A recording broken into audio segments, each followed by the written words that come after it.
ঢাকা বিশ্ববিদ্যালয়ের আবাসিক হলে ছাত্র রাজনীতি নিষিদ্ধের সিদ্ধান্ত বহাল থাকবে।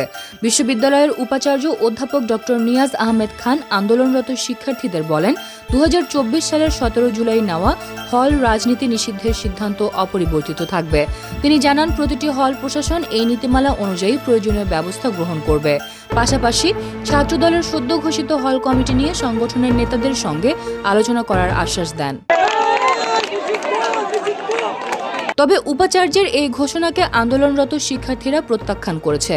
তারা হলে ছাত্র রাজনীতির সম্পূর্ণ অবসান দাবিতে 6 দফা দাবি তুলে ধরেছে।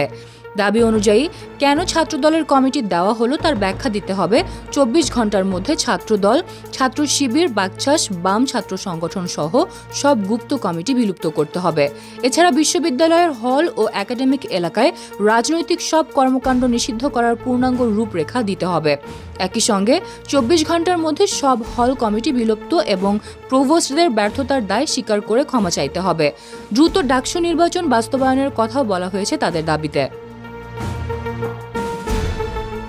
এর আগে 8 আগস্ট দুপুরে ঢাবি শাখা ছাত্রদলের বিভিন্ন হল ইউনিটে আহ্বায়ক কমিটি ঘোষণার পর ক্যাম্পাসে উত্তেজনা ছড়িয়ে পড়ে।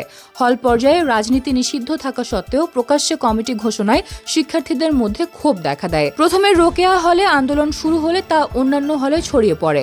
পরবর্তীতে রাত 12টার পর বিভিন্ন হলের শিক্ষার্থীরা টিএসসির রাজু ভাস্কর্যের সামনে স্লোগান দিতে থাকে এবং পরে উপাচার্যের বাসভবনের সামনে অবস্থান নেয়।